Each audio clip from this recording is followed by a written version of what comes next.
Oh, hello. Good evening. It's Jim here. Welcome to our AQA A-Level Business Paper 2 warm-up. Apologies, I was just a bit surprised that I've literally just got back from the Binley Mega Chippy for my tea, and I thought I'd get back in time to do this live revision session with you. So welcome. Thanks for joining us live. And I can see already we're just short of 1,000 people with us live tonight. So hopefully your revision's going well. Maybe you've got a little bit more to do. Maybe this is it. You're just going to do this and then put your feet up, get some rest ahead of the paper tomorrow, which is all good. The purpose of the session really isn't to go through the whole specification. Someone this morning asked me, he sent me a note saying, please, can you do the whole of the 2-year specification? I could try, but I don't think we'll be finished by the time we get to tomorrow morning. So the idea really is just to try to pick out some questions from you in the live chat. Please do help each other. I've already seen lots of examples of it in the live chat, answering each other's questions, helping each other out, which is very encouraging to see. We can cover some basic stuff around exam technique and structure of the paper, and maybe have a look and think about those 16 mark open questions, maybe some PED and some YED, which we know is going to appear. Maybe touch on a few of your favourite or maybe least favourite models like Greiner's growth model and strategic drift and what have you.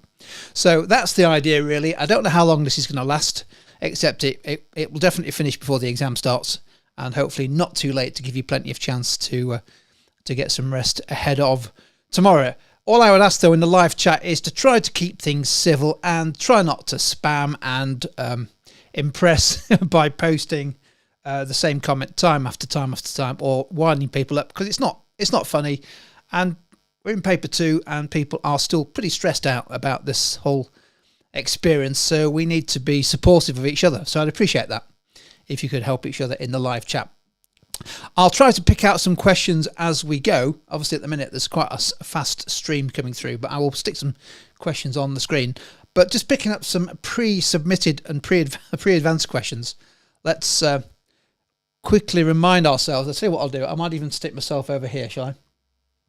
Get myself out of the way. Just a quick reminder of the paper structure. We've had quite a few comments in chat saying what's the largest question you can get in paper 2, and one or two people saying it's 20 marks. Well, I think back in 2017 there was a 20 marker. I think that was the first ever paper for paper 2. Since then, AQA have refined the structure of the papers, so 16 marks is going to be absolutely amazed if it wasn't anything other than 16 marks has been the main or highest tariff question. And as we know, 16 marks is an evaluation question, and there should be, in theory, 3 of them tomorrow. I'll be amazed if there aren't 3 of them. 2 of them are likely to be what's known as open questions. So I think we should spend a few minutes tonight just recapping how to approach 16-mark open questions. My guess is that the other 16-mark question is going to be what I would call a decision question, and I'll explain that why that is in a couple of minutes' time. Okay, so what else are we expecting? Well, don't forget, paper 2 is the case study or the multiple case study paper, and it's really all about application, to be honest with you. And that's why a lot of the time students do quite well in paper 2. We haven't got those long 25-mark responses. There's lots of information given to you in the appendices in both the first case study, which will have mainly appendices, but also we get given some information, financial information and other information in the other 2 case studies. So it's all about making use of that information that you're given, either to do calculations, and there will be, I would guess, 5 calculations. Could be 4, could be 6, but I think there'll be 5 calculations in total tomorrow. 3 in the first case study, and typically the calculation would refer to the specific appendix where you'll find the data to undertake the calculation. So, for example, one of the appendices might have some information about share price, or it might have a chart of the share price. It could be a table with some PED or YED information. It could be some information on, I don't know, inventory levels. Whatever it is, you need to then use that data in the calculation. Case study 2 and case study 3, if last year and the previous year are anything to go by, will start with a short calculation, a 2-marker, and then be followed up by a 6-mark explain question, which is really, I know we've done a separate session on this, haven't we, in Grade Booster and on YouTube. 6-mark explain question is basically the same as a 9-marker, except you're only going to be writing 1 paragraph for definite in a 6-marker. And then both case study 1 and case study 2 will have a 9 and a 6 marker. So as we go through this, as I say, I'm going to try to keep on top of the questions as they're coming in. But I know we've had quite a few questions about the structure. Somebody was asking in live chat, how long should you spend reading the case studies and planning your answers? Well, we know that if you look at the mark allocations there on paper 2, 100 marks, 34 for case study 1, 33 for the rest. That should give you an indication that basically it's 40 minutes per case study, isn't it? So whilst there seems to be more data in case study 1, in theory, it looks more, but actually it's fairly easy to skim through those appendices and pick out what the data is showing. There's just as much information in case study 2 and case study 3. So I would broadly split your time evenly between the 3 case studies. Okay, so that's what have we got there? That's those. What have I got coming up? Yeah, just a quick word about quantitative skills. So last night we did a quantitative skills and numerical skills calculation blast. So I highly recommend, if you get a chance, if you've not already seen it, go take a look at what we did for about an hour last night. Now, we deliberately picked items last night that we knew would be examined because AQA have told us which quantitative skills will be examined in the calculations. So we know we will be getting percentage changes. We will be asked to interpret standard graphical forms like charts, like tables. And most importantly, we know we absolutely will be asked to interpret values for PED and for YED. That's the one thing we know for sure is in tomorrow's paper, price and income elasticity of demand. So we did a PED and YED calculation in applying those numbers last night. So have a go at those if you've not already had to go at those. And also we know that QS8 is coming up. So this is quite important because I think I suspect this is the first 16 marker in case study 1. So the use and interpretation of quantitative and non-quantitative information in order to make decisions. So my reading of that is that I wouldn't be surprised, no guarantees, but I wouldn't be surprised if the first 16 marker is a decision. So what does that mean for us? Well, clearly we're going to have to provide a decision, a judgment in our evaluation as to whether or not it's a good move, whether they should do it or not, whatever the case study is. But the structure is basically the same. An argument for, evaluative in context, an argument against, evaluative in context, and then a fully explained judgment for the decision question. And lastly, interpreting written, graphical and numerical forms. In other words, tables and charts. Olivia's asking, is investment appraisal different in this paper? There is no investment appraisal in any of the 3 papers at all. So do not revise investment appraisal because you won't see it. You won't see it. Okay, let's hopefully that's useful. So I'm just going to pick out a few questions. There's so many, so apologies. There's so many coming through. Let's. Alex is asking, how do you know it's definitely in there? Are you referring to PED and YED? Maybe you can just confirm that for me, Alex. But I'll tell you what. Let me explain why I know PED and YED is in there. Well, because PED and YED has its own quantitative skill in all A-level business specifications. It's quantitative skill 7, QS7, and we can see from that chart there in the table that is quantitative skill 7 is only featuring in paper 2. And if we turn to our topic tracker, advanced information analysis or analysis from topic by topic, paper by paper, we can see in paper 2 for 3.32 PED and YED is examinable. So we know that PED and YED is going to feature. That's how we know. If it doesn't feature, then the advanced information is wrong. QS8 to Zachary is just the quantitative skill, the interpretation and application of the values of PED and YED. So we'll cover that in the session. Alex is saying you don't need to calculate PED and YED. That's true. You do not need to know how to calculate them. You'll be given the coefficients. However, understanding how they're calculated is clearly really important to be able to apply the coefficients as we did yesterday. Remember yesterday we had that example where the price was going to increase by 10%. And we were told the coefficient, which was minus 7.5, so we knew that the quantity demanded would fall by 7.5%, and then we could apply those coefficients to the scenario to get the answer for market share. So I think that's the most likely scenario, applying, either interpreting the PED and YED coefficients and or applying them to a situation. Could be part of a calculation. But you do not need to know how to calculate the coefficients. I suppose that's what we're saying. But you do need to know how to apply them. So, good stuff. What else have we got here? Yeah, just a quick word on PED and YED then.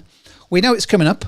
But don't forget, it's not just about applying a coefficient to a calculation. So don't forget, it could be in a slightly different context. It could be you're given some information about PED and YED, but the business is looking to, I don't know, change the price or enter a new market or change its market positioning. So don't forget, paper 2 has got a very strong marketing orientation. The whole of 3.3, which is marketing, is examinable, will be examined, each of the part of it in paper 2, and therefore it's quite likely there'll be a situation of some sort that PED and YED could be applicable to. So it's not just about the numbers. Okay, so do you want to do some revision on PED and YED? Maybe help me out in the live chat. If so, we can do a little bit of revision on it for a minute or two before we move on to something else.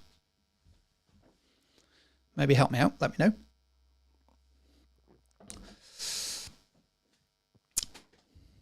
And a few people saying no, and a few people saying yes. Okay. Well, why don't we just do a quick minute on PED and YED, because it is so important, and we do know it's turning up. So nothing to be lost, is it? If you don't want to do it, turn away, go grab a cup of tea, grab a biscuit or whatever.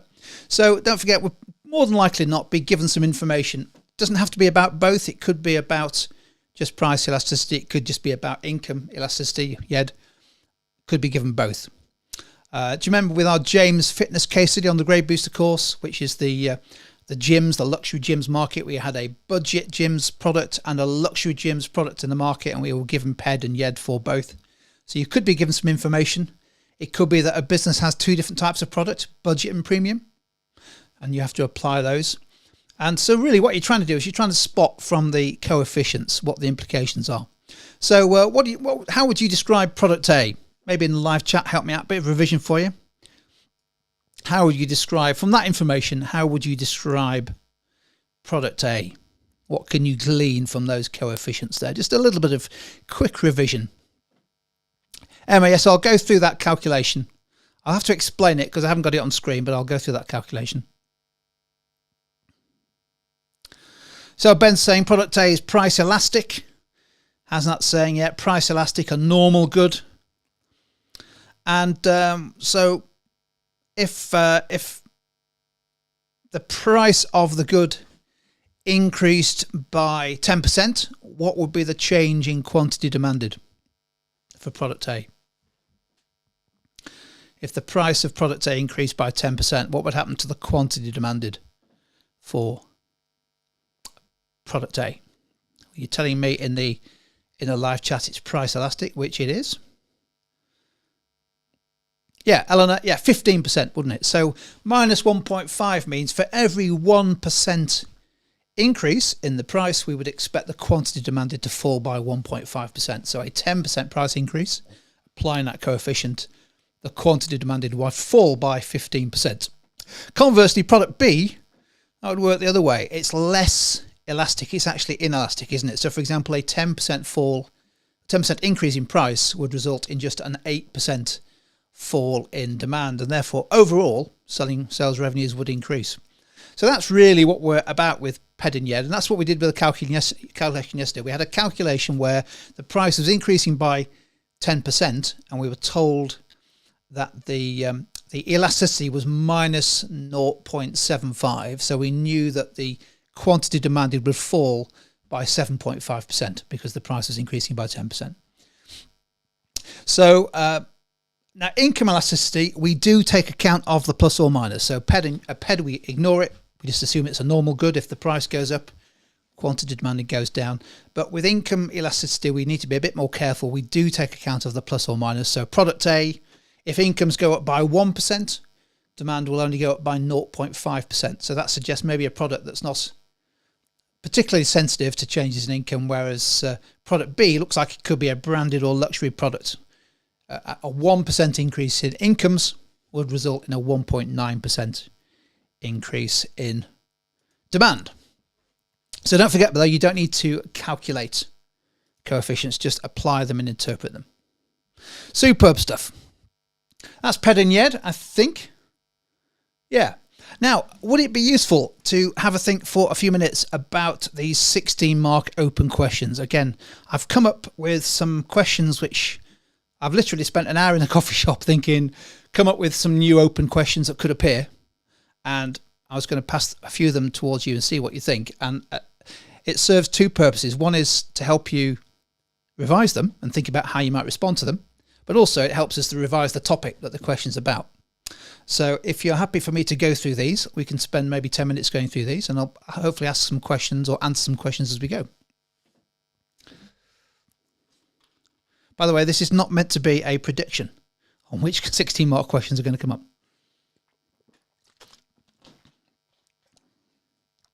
Alex, it was our local coffee shop in the village, not Starbucks, not Costa.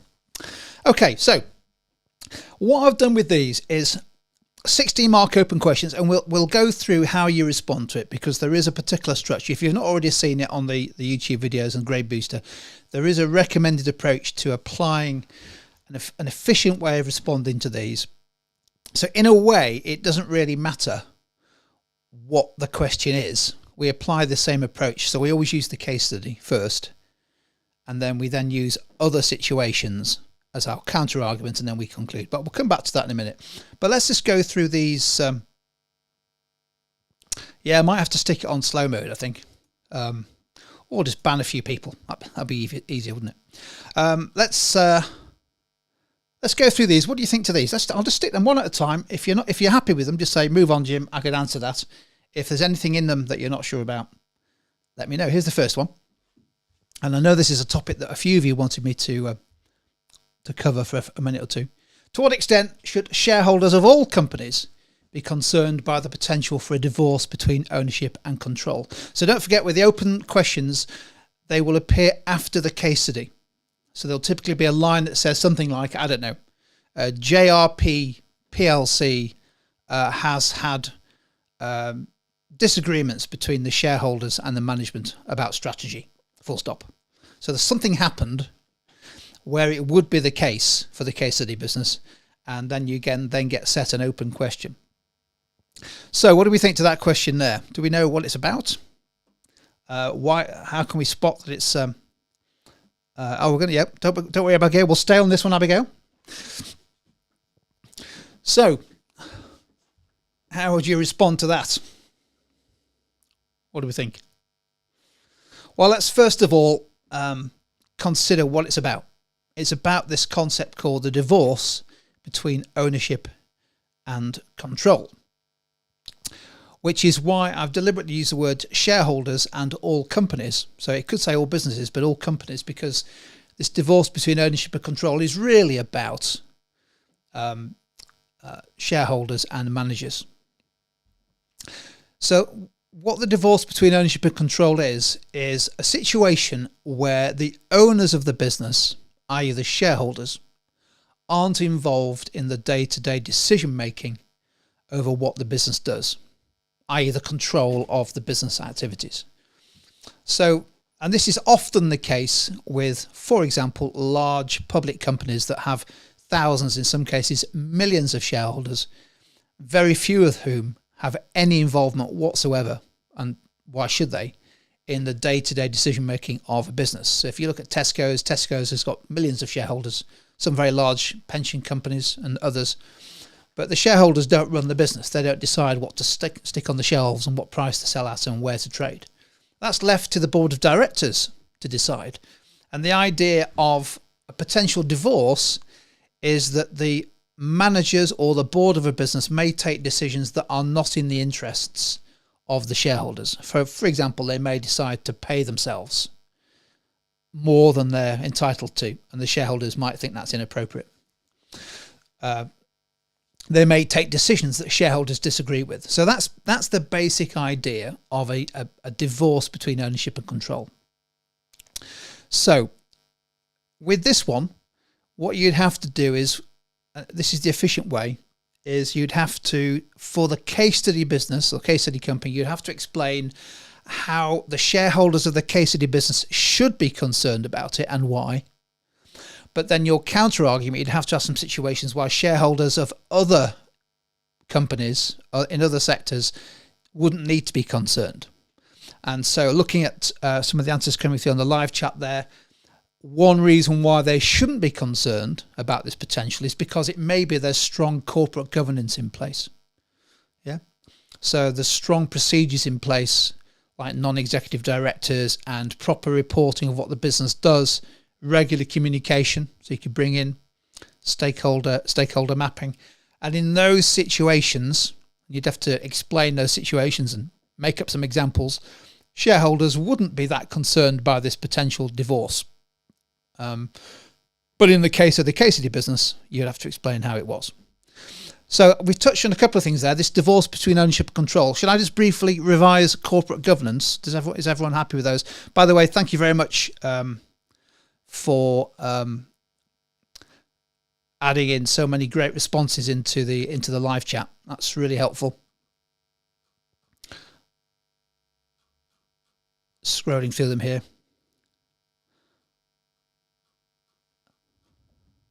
Okay, so let's quickly go through corporate governance. So it's very closely linked to corporate governance. So it's 3.10.4 in the specification. So it's examinable in all three papers. Obviously, paper one is gone now. So corporate governance is basically the systems that a company has in place to make sure that the board of directors act in the best interests of shareholders.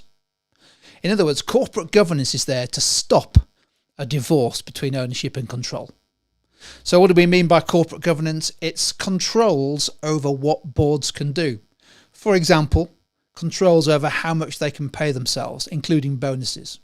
For example, controls over how the business reports its performance. Things like the financial statements, the annual report, providing information to investors. Those are all key parts of corporate governance. One more part of it is having what's known as non-executive directors being part of the board who act on behalf of shareholders to see what the board are doing. So that's the idea of corporate governance. It's a means by which you control what boards of directors do. Now, of course, in some situations, it breaks down. For example, well, let's just say, for example, Sports Direct. On some businesses, just do what they want, really. They try and get away with this. And it creates a divorce between ownership and control. So, supervisory board, Davina, good example of that. So it's really corporate governance is there to stop the divorce from happening. Yeah, that's basically what it's there for. So hopefully that helps explain why that's the case. Okay. By the way, Sports Direct is a fantastic business. You might not like how they sell stuff and how they run their business, but it is a hugely successful retail business. Let's look at another question. What do you think to this one? Another bit of revision in this case of 3.10 again, isn't it? 3.10.4. Should managers of a business bother with contingency planning in a fast changing, unpredictable external environment? What do you think to that one? So again, this, don't forget, a 16 marker, they're a bit like 25 markers, but they come alongside a case study. So let's say you get a case study tomorrow that a business has had some problems. I don't know, maybe the IT systems have fallen. Maybe it's connected with the pandemic. Maybe there's been a big issue with customer reputation, product reputation. Something's happened and they weren't ready for it. Yeah, that would be the kind of situation that would be a really good setup for an open question on this, which is contingency planning. Could they have predicted it? Should they have responded better? Well, there'll be some information in the case study where you'll be able to make the case why managers of the case study business should bother with contingency planning. That will be your argument. However, your counter argument is going to need to be, in what situations should managers not bother or not be concerned with contingency planning because of this external environment? So you maybe have a think about that. Contingency planning, of course, is planning either to be able to respond to possible events if they happen. So there are predictable events that may or may not happen. For example, an IT failure, a website crashing, customer data being lost. Those are all predictable things. Hopefully they don't happen, but contingency planning says, well, assume that they do happen. What are we going to do about it if it happens? And contingency planning is also the process in place for responding to things that you could never have predicted. So, for example, the pandemic. No one, they're lying if they said they did. No business that I know of predicted and contingency planned for lockdowns. Didn't happen, did it? No one could see that coming. Therefore, should they have done? Should they have contingency planned for us? I don't know. Would it have helped? I don't know. So it's that kind of thing. So what do you think? Are we happy with contingency planning? Any thoughts on that one? Ali's asking, what are the arguments against contingency planning? Well, it's a good question. I think the main argument against is really cost and time, management time. Because if you can imagine, there are lots of risks out there that businesses face, either individually or together, either a whole market or indeed the whole economy. And the question really is, which of them do you think are worth planning for? It's not worth planning for every single eventuality. So possibly you'd only plan for those things that either could really damage your brand or your business, or which could destroy the business, rather than maybe small scale things that you could probably respond to rather than plan to. So I think that will be the main argument against contingency planning. Okay, good stuff. Happy? Should we move on to the next one? What do we think? Or do you want a little bit more time on contingency planning? This is quite a good way, going through these 16 markers, of revising at the same time, I think.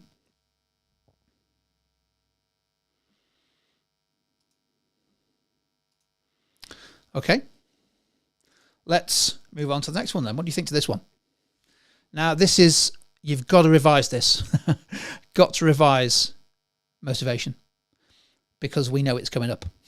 So, what do you think to this one? Have a little think, have a look at the question, have a think about it. Just whilst I have a quick look through.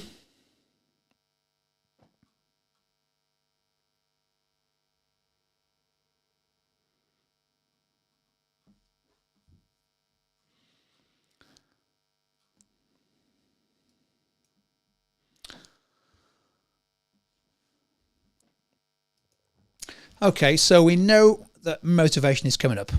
We know it's coming up. Yeah, Emma, I'll do some exchange rates and inflation stuff. Don't worry, we're going to cover that. We know it's coming up.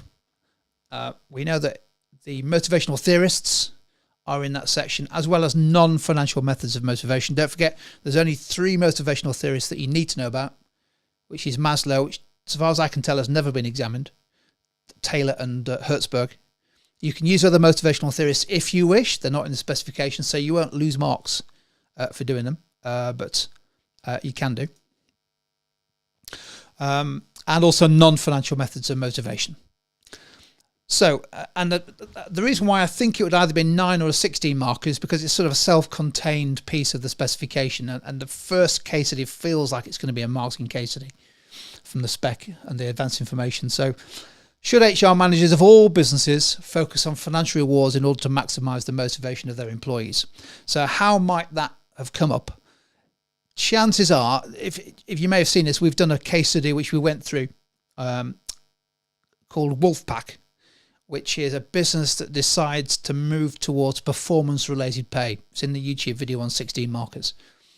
So in that situation, you would have to say, okay, in the case of Wolfpack, that's why the HR managers of Wolfpack should focus on financial rewards to maximize motivation, how and why they should do.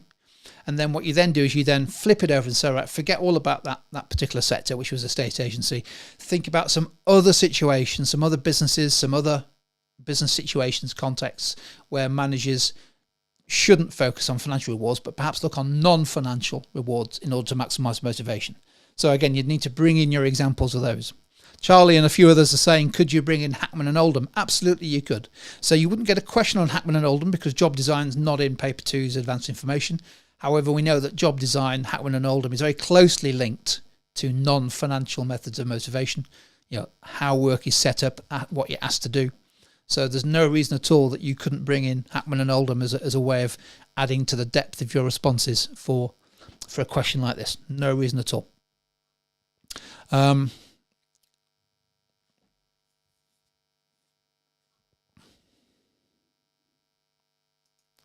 Just looking at a few questions coming through.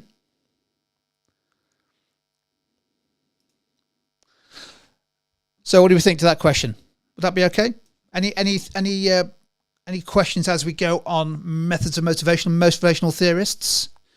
Isabel, we've got fiscal and monetary policy coming up, don't worry.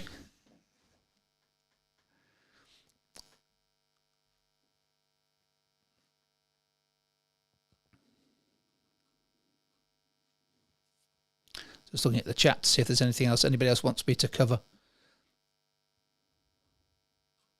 on this one. Yeah, Stephen's saying that's an easy one. Well, it would be a great one, wouldn't it? Be a great question to have. Could be a 9 marker, of course, as well, couldn't it? Or it could be a 6 marker. Don't forget there are 6 mark questions that appear in the second and third case studies after a little calculation. So it could be a 6 marker as well. But that would be a nice 16 marker. Let's look at another one. Now this is let's just touch briefly on this because we've really gone to town on this one in the 16 mark and 25 mark examples we've done. External versus internal growth. So let's say, don't forget with 16 markers, every open question is going to be in the context of a case study. So let's say here the situation is that the business has decided that launching new products is the way that they are is going to be the best way for them to try to achieve market leadership. Maybe we're given some information about the objective of market leadership, who the next biggest competitor is, what the opportunities are. So with the case study business, you'd have to then develop an argument that says that's why that is the best way for that business to achieve market leadership. Our counter argument would need to be, is external growth the best way in other situations? So we'll be looking at things like takeovers and mergers and trying to explain how and why in some situations that's going to be a better way for businesses in different situations to achieve market leadership. So I think that's a pretty straightforward one. I was asking, what is organic growth? Well, organic growth, it's in the specification as organic growth, but sometimes otherwise known as internal growth. So that's where businesses grow by selling more to existing customers, by, for example, launching new products, by spending more on promotion, perhaps by selling those products into new markets, but they do it through organic existing ways rather than using external growth. So, for example, growing externally via takeovers or mergers. So in other words, it's the way that the vast majority of businesses grow, organic growth rather than external growth. And as Harris has pointed out, often external growth, not exclusively, often external growth can be a lower risk, if not necessarily a particularly quick way, but a lower risk way of growing. Erin's asking, can you go over that a bit more? Sure, absolutely. Why would some businesses benefit more from an external growth? Well, maybe help me out in the live chat. I was going to say not that I need helping out, well I do actually, but I mean the answer to why businesses would benefit from external growth is, one argument is around speed. So external growth can have a transformational effect. And as you remember, if you were with us on the Grade Booster workshops, we looked at a situation where James Fitness was looking at buying or taking over Ennis gyms. And why would they do that? Well, because it would instantly make them the second largest fitness and leisure group operator in the UK, and it would gain them instant access to the fast-growing budget gym market. So that whole idea of speed, transformational impact on the business, is the sort of thing you can do by using a takeover or a merger, a lot harder to do by using organic growth, by launching new products. So speed is important. So too is the ability to acquire capabilities that you don't have. So for example, a business might be a competitor, and they have something that you don't have, like a reputation for innovation, maybe a brand that you need, maybe they've got distribution channels that you need or you could benefit from. And that leads to this concept of synergy. And there are two types of synergy. So synergy is associated with external growth. Two types of synergy. Cost synergies, which are cost savings as a consequence of putting two businesses together. For example, only having one head office, closing the other one down. For example, greater bargaining power with his suppliers to get lower costs. And the other synergy is called revenue synergies, the ability to be able to sell more because you've brought the two businesses together. And we looked at a case study business called Stride Sports, which we can go through later if you wish, where that exact question, that 16-mark question was asked, is that a good way for all businesses to grow external growth? Hopefully that explains that one. What do we think?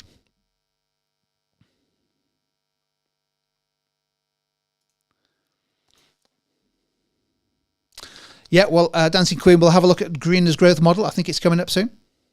And yes, it is. It is examinable in theory in paper 2 as it is in paper 3. Alex asked a good question. Is franchising an example of organic growth? And the answer is yeah, it is really. Don't forget, franchising in the specification, which is examinable in paper 2 and paper 3, is provided in the context of growing the scale of a business. So it's from the point of view of a business that wants to franchise its business formats to other businesses in order to enable them to run the franchise for them. So it's not about buying other businesses or being a franchisee. So for example, external growth, we've done a case study business called Strictly Ballet, where it was an organic growth strategy by selling the right to run Strictly Ballet classes in different geographical locations. So yeah, franchising is a method of external growth. But don't forget, you could buy a business that franchises, couldn't you? You could buy a competitor, which is a franchise business. So in theory, it could be external growth as well. Yeah, Louis and Isabel, we're going to go through a structure for for 16 markers. Certainly are. Just as we go, just trying to ban a few people to try and make the chat a little bit easier to use. Max, I'll try and put it on the slow mode. I might need to take a break for a minute. Just log into YouTube Studio to be able to do that. Okay, that's that question. I don't know. Is this useful? Just going through these 16 markers, because we're kind of doing quite a lot of revision of topics as we go, and I haven't forgotten fiscal and monetary policy, by the way, or Greiner's growth model. Here's our next one. Now, would you believe it? 3.7.4, which we know is going to be examined in paper 2, could be examined in a variety of ways. So let's just spend a minute or two on that part of the specification. So we've had quite a few questions added into live chat about, do I need to know about the Bank of England and how they manage their money supply? And what do I need to know about exchange rates and inflation and all that kind of stuff? At a very simple level, 3.7.5, isn't it? So I've been staring at the specification for too long. 3.7.5, you're quite right. There it is. Oh, there we go. So at a very simple level, the economic environment, you just need to have a very broad understanding of the main economic indicators in the context of how they might influence the performance of a business. That's all you need. So the examiner's favourite is exchange rates. The reason why it's a favourite is because they can provide you with average exchange rate data, give you some changes, and ask you to apply that data to the context of a particular business. So we looked at a business called Hellenic in our 16 mark revision blast a week ago. I highly recommend you watch that case study.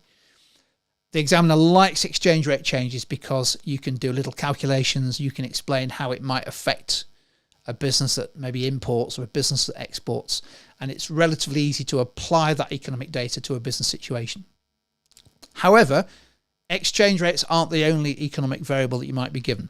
So, for example, you might be given some data on economic growth, GDP, and that will be a growth rate. So it's not going to be the components of economic growth, it's just going to be the growth rate. Let's say 3%, 5%, or it could be a minus percentage, a recession. And there we just need to think about, well, what's the implication for a business of the economy growing fast, slowing down, and that kind of stuff. So it's really high level stuff. I wouldn't get too worried about the data. Inflation data is another part of the specification. And again, all you'll be given is a percentage that says prices are rising at 5% per year and may be expected to go up by 10% next year. You're not going to be asked a question about economics, but you might be asked to apply that data to a business situation. So, for example, what might the implications be of higher inflation on the costs of a business, perhaps? So consider the implication for that. And also link it to price elasticity of demand. So are businesses able to increase their selling prices? They might be able to if it's inelastic. They might not if it's price elastic, particularly if competitors are able to operate more efficiently. So with inflation, don't worry too much about the data. It's just about what does the percentage show and what the implications might be for businesses. And moving on to fiscal and monetary policy. So lots of students have asked what it is. How much do you need to know? Well, basically all you need to know is that for monetary policy, businesses are affected by interest rates. Interest rates, well, the base rate is set by the Bank of England. They control monetary policy. That's all you need to know. The interest rate clearly has an implication for businesses. So in the live chat, what is, over to you, just to give you a bit of thinking time, what is an implication of interest rates rising for a business? Give me an implication.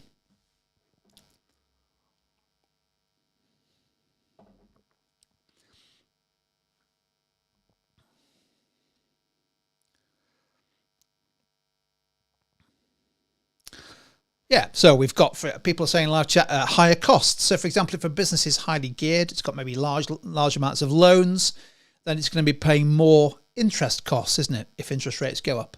Other people have said that it might make things like mortgages more expensive, therefore consumers have less disposable income. Therefore, in theory, they might have less to spend on products. So we've got Nicola, great comment there, less disposable income for customers. Now, that's the case for the vast majority of households, isn't it? If interest rates go up, lots of households have got mortgages or student loans or whatever it is. It makes their debt more expensive. Therefore, they've got less to spend on things that they might be supplied with by businesses.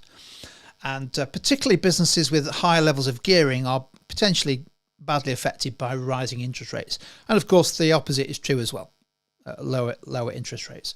So that's really all you need to know for monetary policy. That's it. We've done it in 2 minutes. That's it. No need to revise it. This is not an A-level economics exam.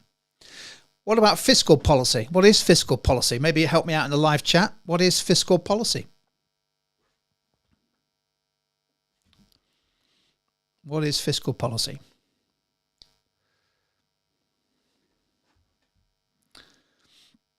George is saying government spending. Agus is saying tax. Yep. Tax. Maddie's saying government expenditure and taxation. That's it. That's all you need to know. Fiscal policy is not the Bank of England. It's the government deciding, firstly, how much tax do individuals and businesses pay. And we know there's different types of tax, like income tax, which is taken off your pay. Businesses pay corporation tax, a tax on their profits. And we all pay VAT on most products, which is a tax on what we spend our money on. So taxes go up. Businesses have less to spend, less profits. Taxes go up, households have less to spend on products. Taxes go down, they have more to spend.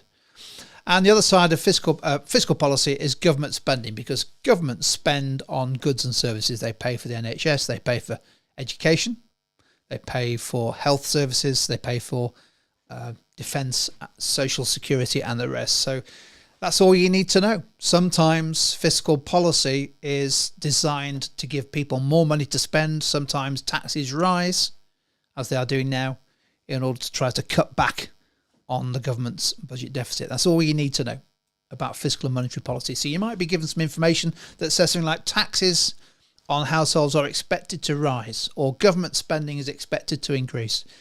It's not going to be anything more than that. That's it. So don't get into, and particularly if you're an A-level economist, don't get into a debate about fiscal and monetary policy, because the A-level business examiners aren't interested at all. So that's the idea, fiscal and monetary policy. So we've dealt with nearly all of, certainly all of 3.75 in relation to the economic environment. But as I say, inflation has not yet been examined. So I'll be ready for thinking about what the implications of that might be for businesses.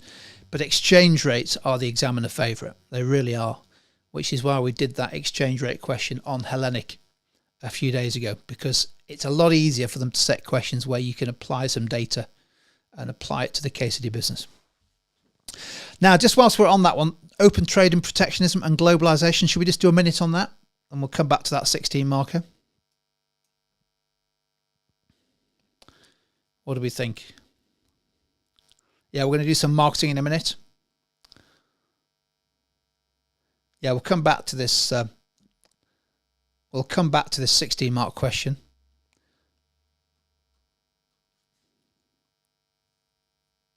Well, should we do that now then? Okay, lots of people saying, please, can we go through this last question? So there's the question. Is the rate of economic growth the most important part of the economic environment for a business? The rate of economic growth. So you'll be given some data about GDP growth, economic growth. Let's say it's 1% in the UK, 10% in emerging markets. You might be given some different rates of economic growth. Maybe an emerging markets rate like China, and a rate for the UK. So in the case study situation, you'd have to argue why economic growth is the most important part of the economic environment for the case study business. And then in the counter argument, you'd have to find a different situation where it's not that important. There might be something more important. So you might argue that exchange rates are the most important part of the economic environment. You might argue that, typically exchange rates, but you might argue that, for example, government spending fiscal policy is the most important. So that's how you'd answer it.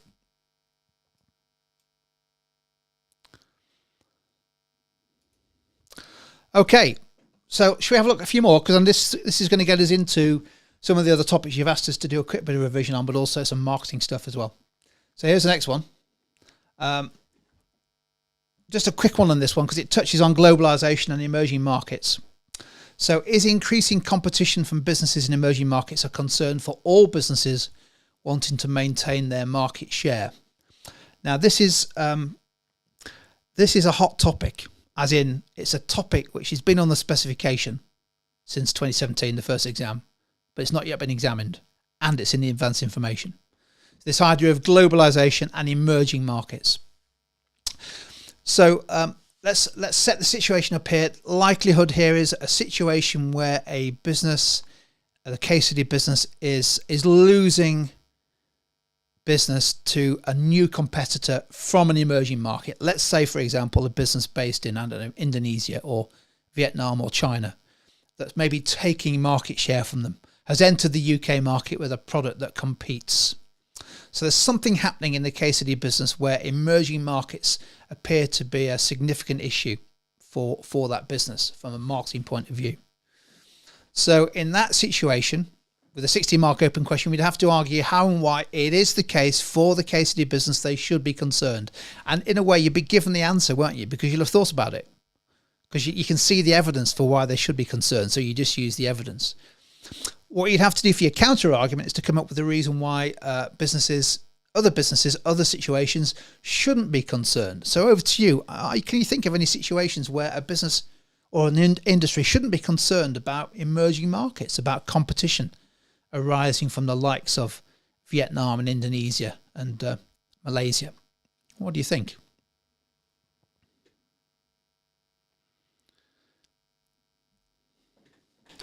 So a business that isn't really that concerned about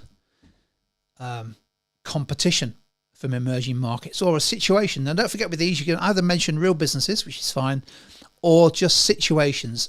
Usually it's best to mention markets or industries rather than you don't have to mention specific businesses. So some great answers coming through. So Alex is saying, for example, businesses that have high brand loyalty and highly differentiated products, perhaps also in the domestic market. Therefore, they have a very strong existing market position, high brand loyalty, highly differentiated products, possibly control over distribution, all sorts of competitive advantage, which means actually they're really not going to be concerned about emerging market competitions, which might end up being lower cost, but they're not necessarily not necessarily that concerning. Sachi's saying it depends on the exchange rate. So it could be that if the emerging economy, if their exchange rate isn't competitive, it makes the products of the emerging market competitor less competitive in our market. Jorge is saying they may sell a niche product. They may be operating in a niche market that competitors from emerging markets aren't that interested in, for now anyway. Therefore, they're not going to be concerned. These are great. That's exactly how you do it. Lana's talking about barriers to entry. Yeah, there could be some barriers to entry. Oh, we've mentioned some already, haven't we? Brand loyalty, differentiated products, maybe control over distribution, maybe something unique about the product. All of those things make it hard for competitors in emerging markets to enter. But also, they might not be concerned if they are protected by government. So, for example, you could bring in protectionism here. So it could be you operate in a market where there are import quotas or tariffs or some non-price competition about how products are, for example, health and safety, the safety and the technology of the product. It could be that you're operating in a market where there is actually quite strong protectionism that's protecting you against competitors from emerging markets. So that will be a situation where businesses shouldn't be that concerned, should they? Of course, it depends on whether that protectionism remains there. If that disappears, maybe they should be concerned. So we get the idea. These are brilliant. Some great answers coming through on live chat here. You shouldn't be concerned. I'm always concerned about emerging markets. I'm up all night worrying about competitors, always. Super stuff. Love it. Some great answers here. So I think we get the idea. We'll have a look at a 16 marker if you wish later, but this is how you deal with the 16 mark open questions. You deal with the case study business first. That's it. Always how it would be the case for the case study business. Forget all about that for your counter argument. Bring in the other situations where it wouldn't be the case. And then you just, we know what the judgment is, don't we, in open questions? In some cases it is, in some cases it isn't. So we know what the answer is, but it's just arguing it efficiently. Superb stuff. I love these answers coming through on the live chat. Just looking through some of them here. There's so many of them. You can see them yourself in the live chat. Now, that's a good question from Millie. Could you mention Porter in this question like this? Absolutely you could. Now, don't forget Porter's 5 forces. You're not going to get a question on because it's not in the advanced information. But it's the same with any model or theory. If it adds value to your response, if it adds depth to your analysis and it's relevant to your response, you can use it and you'll get credit for it. So in this case, we're probably talking about barriers to entry, availability of substitutes, power over buyers, that kind of stuff. So you could definitely bring this into an argument that says that some businesses shouldn't be concerned about competition from emerging markets. So thank you very much for raising that, Millie, for raising Porter's 5 forces. Great example of how you can bring it in. We did one earlier, didn't we, with Hatman and Oldham. What do we think? All good. Right, let's have a look at another question. Now, we're into Greiner's model of growth. Excuse me whilst I just have a quick sip of Pepsi Max because I need it when I'm dealing with Greiner's model of growth.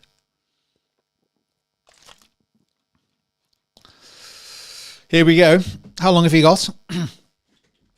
Now, don't forget.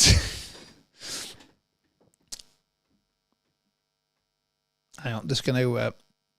don't worry, Kirsty. I can see who it is and who it isn't, so we'll just get rid of the person who it isn't.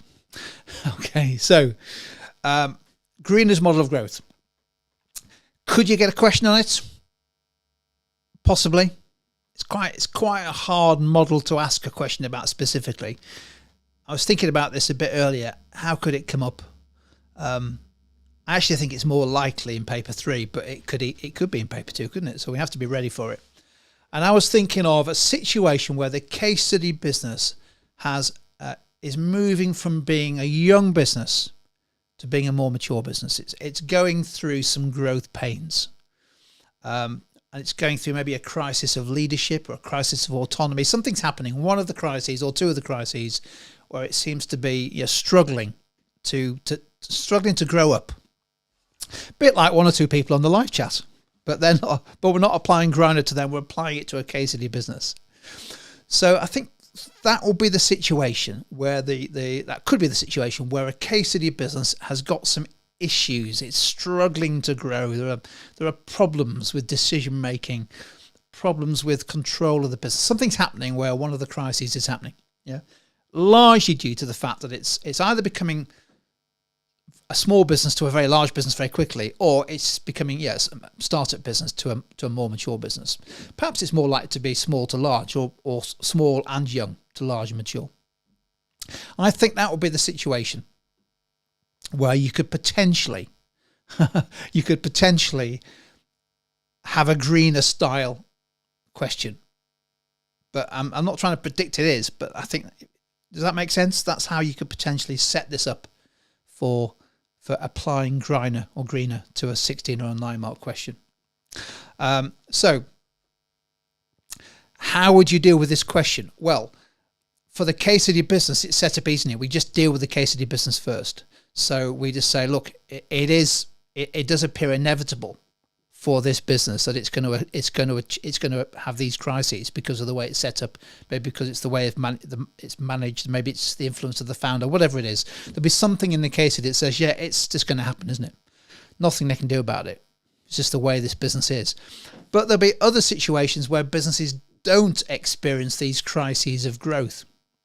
And that's the hard one to argue, really. Why don't businesses get crises of growth? Well, actually, the answer is because they're well managed. They've got people managing and leading the business at each stage who know how to do it.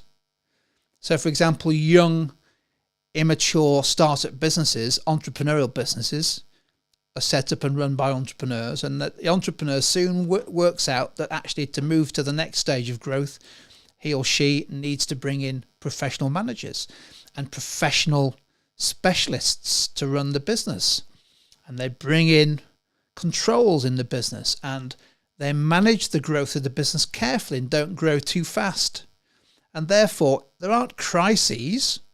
It's just a normal, well-planned situation. I think that's the way I would argue against the likelihood of Greiner's crises of growth. Just looking at some examples here, absolutely I think you could bring in all kinds of stuff here. You could say contingency planning is a feature of these businesses, because you could argue that contingency planning anticipates these crises, doesn't it? We know that we're going to have some issues with budgeting or control or managing risks. Therefore, we start to address them early on. We put proper controls in place. Yeah, I like that. There was remember this? It's politics, but do you remember? Yeah, President Obama was often called "No Drama Obama," and that's the way you want to run a business as it's growing. It's going to be busy, it's going to be hard, but you just make sure you have the right people and enough of them doing the right jobs, properly motivated, so that actually as you go through a growth phase, then there are no crises. It's just well-managed growth. I'm not sure whether I would use a specific example of that. I don't think you need to. You don't need to have an example in mind that says, well, here's an example of a business that hasn't gone through Greiner's model crises of growth, or the stage. Well, you might have businesses that have been through the stages of growth, but it's hard to know which business to pick for the crises. So you don't use a real business. You just explain the situation, which would mean that the crises of growth are not inevitable as a business goes from being young, startup, to being more mature. I think that's the way to answer that question. I knew I've made a mistake by mentioning President Obama. There we go. One of my heroes. Does that make sense? Is that okay for Greiner's growth model? I think that's the way it would be examined. I think, as I said, I think it's more likely to be paper 3, but it could be paper 2.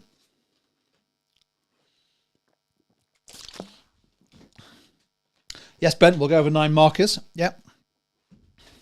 Just want to go through these 16 markers because I think it's a good way of revising some topic areas that are pretty likely to come up, but also it's quite a nice way of dealing with the questions that students find hardest, which are the 16 markers. And there are 3 16 markers, and 2 of them are these open questions. So this is well worth doing if you want to stick with me. Grace is asking a question about this particular question. Is this impacted by organisational structure? So hierarchy, flat and tall organisations. Yeah, it is. It is, isn't it? And you could bring that into your answer. So you could say, for example, that you would say, our counter argument is it's not inevitable that businesses will experience crises of growth. And you could develop that argument by saying, well, for example, one way in which they could avoid the crises of growth is to frequently develop and refine the organisational structure, making sure, I'm making this up as I go along, by the way, making sure that there are appropriate levels in the hierarchy. And, for example, that managers aren't overstretched by having too wide spans of control, but also that the hierarchy is organised so that communication is effective in terms of speed of decision making and from the top to the bottom. In other words, that you've got an organisational structure that's efficient and relevant to the business. And that would be a way of explaining to the examiner how and why a business isn't necessarily going to fall for these different crises of growth. So yeah, absolutely, you could. So it's a great question, Grace. Elaine is asking, for the 16 markers, do you use the context from the case study? Absolutely. So for the 16 markers, you absolutely use the case study. And our suggestion is you always use it to explain how it would be the case. So we'll have a look at an example of that in a second. Because why wouldn't you? Now, AQA have said you don't have to, but they also have said, why wouldn't you? Because it's there for you. It makes it easy to write the first argument, how it is the case for the case study, because you've been thinking about it. Then all you need to do is flip your answer. to consider an alternative. Yeah, I'll explain peak and pie. Okay. I'm not going to go through the difference between delayering and restructuring because it's not officially. Actually, no, delayering. Yeah, it is changing scale. Yeah, I will. I'll add it to my favourites list there, which we'll go through. All good. Right, let's just look at a couple more, and then we'll look at some other stuff. Just a quick one on 3.7.5, open trade and protectionism. Has been examined before, but not with a 16 marker. So we need to be aware of the difference between open trade and protectionism. And really, they are two sides of the same coin. Open trade is where there are no barriers to trade between countries, between businesses in different markets.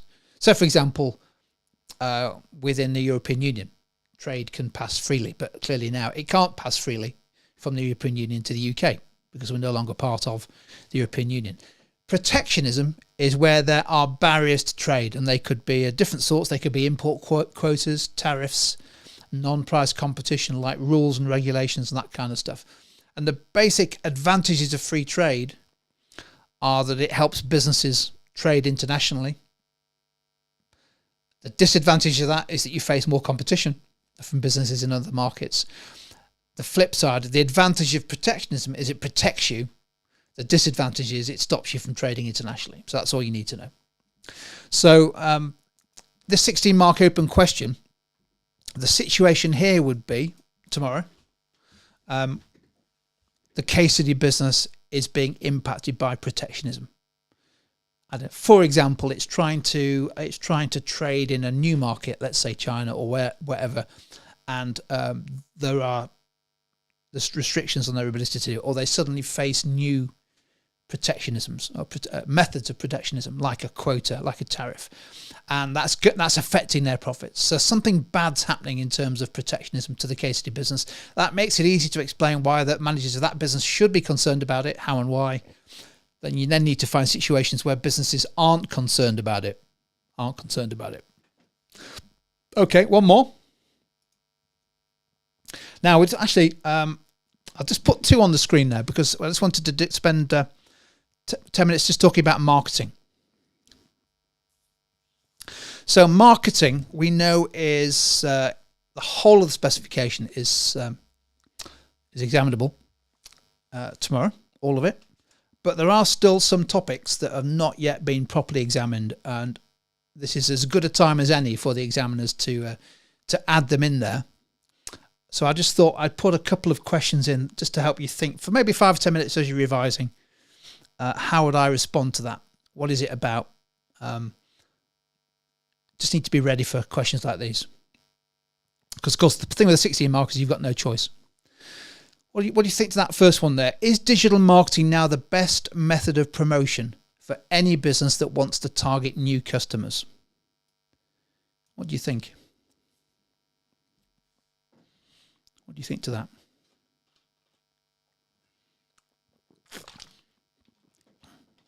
Is digital marketing now the best method of promotion for any business that wants to target new customers?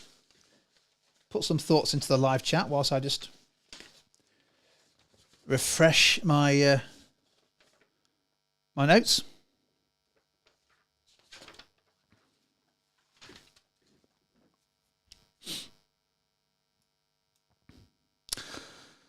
So saying it depends on the business and who they want to reach. Absolutely right. So don't forget, with the 16 mark open question, we will have been given a situation where the business is using or is thinking of using digital marketing in order to target new customers. So that will be, I think, the situation. It's either just done it or it's thinking of doing it. Maybe it's got some market research and a proposed promotional strategy using digital marketing that it's planning to do. And that could be the decision question for 16 markers, couldn't it? So we would have to argue why that is the case for the case study business, but then your counter argument is it might not be the best way of reaching customers in other situations. What have we got here?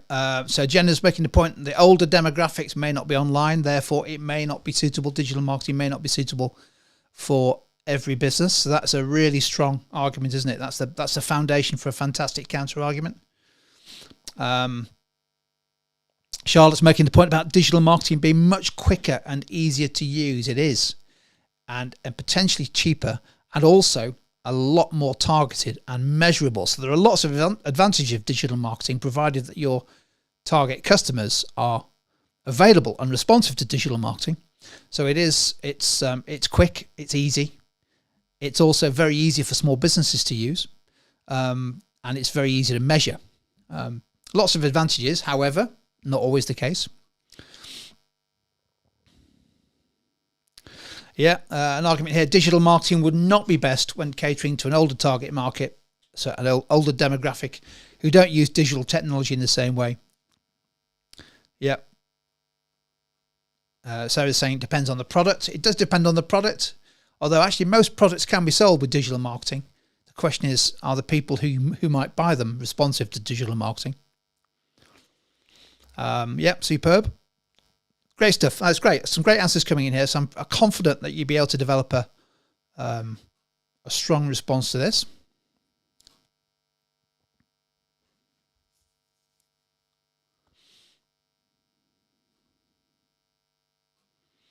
Just looking through them. Loads of responses coming in. Superb stuff.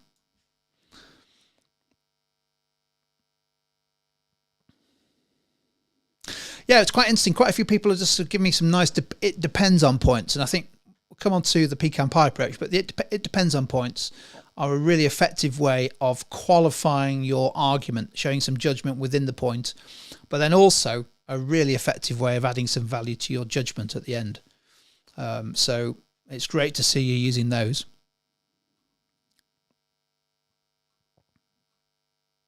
Superb stuff. I'm confident, looking at the live chat, that we don't need to spend too much longer on this one. Digital marketing hasn't been examined. So why wouldn't it be tomorrow? Who knows? If it's not tomorrow, then it will be next year, but that's no good to you. So be ready for it. Think about it. Search engine optimization, email marketing, pay-per-click advertising, social media advertising. Influencer marketing is also digital marketing. So lots of examples that you can use for how digital marketing works, how it's used to target particular customers, how it's measured, how it might support an effective promotional strategy for business, but also think about the situations where it wouldn't necessarily be that effective. And you'll be in good shape. What about that last question then? This last 16 marker, to what extent is it essential the business has a strong brand in order to be successful? What do we think to that one?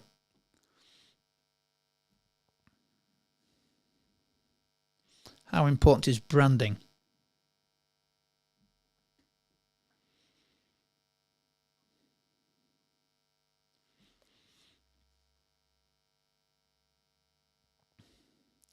I'll come back to your question in a second, Grace. It's a great question on digital marketing, linking it to two other parts of the specification. Just checking whether the other two are examinable, but I'm pretty sure they are.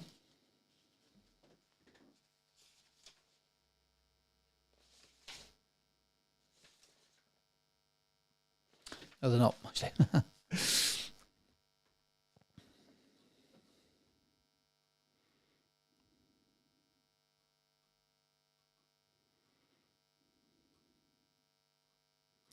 Lots of good stuff. Great answers coming through here.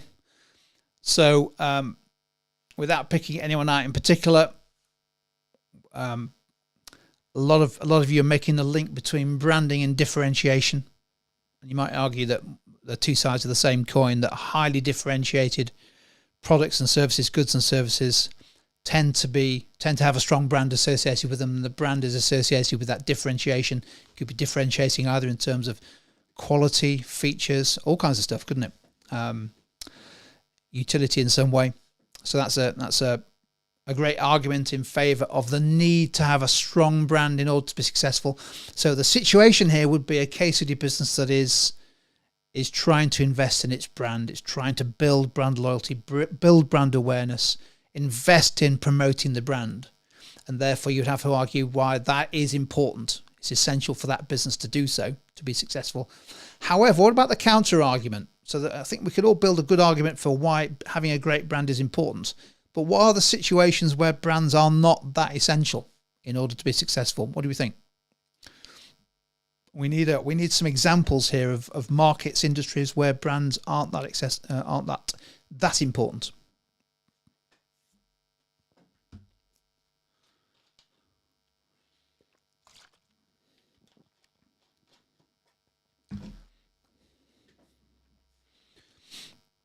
Yeah, here we go. So undifferentiated products, maybe low-cost products sold in an ultra-low or low-cost market where undifferentiated. There's nothing unique about them. It's a commodity, so you might be talking about commodity products such as wheat, sugar, pasta. It's actually quite hard to differentiate. Some of those products are basic foodstuffs, commodities, that kind of stuff, where actually to be successful, the chances are it's all about your unit costs, your efficiency, your distribution, and it's less about having a brand that everybody wants to buy. And as a number of people have said, you could bring in good old Bowman strategic clock into your answer in order to do that. Good stuff. Somebody's asked, can we now do globalization, please? Well, in a way, we've addressed globalization, but let's just spend a minute on it by talking about open trade and protectionism and emerging markets, haven't we? Which has two of the questions on the screen here. So what do you need to know about globalization? All you need to know is that in recent decades, international markets have become more global in nature. What does that mean?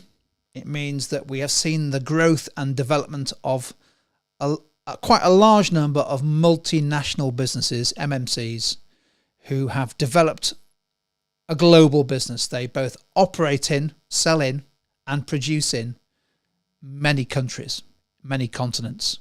And they are genuinely global businesses. So that's one feature of globalization, the growth of multinational businesses that are by definition stronger, more competitive, the likes of Google, Alphabet, Facebook, Amazon, Apple, Samsung. We've also seen the emergence of multinational businesses from emerging markets because of globalization. So businesses that started in their national market, let's say China being a good example, and have become multinational global businesses, in many cases market-leading global businesses, because of globalization, this process of international markets becoming more open. So the likes of Xiaomi, Huawei and others have become global giants, no doubt about it. And they've emerged from emerging markets. Emerging markets are just markets that have higher rates of economic growth, are less developed. However, don't forget this specification was written back in 2015. So they had globalization and emerging markets in there. Since then, we have seen a process of de-globalization. What that means is more protectionism and less emphasis on this reliance on the growth of global trade. So actually we're seeing in many cases a process of de-globalization, businesses exiting international markets, and not just Russia for obvious reasons.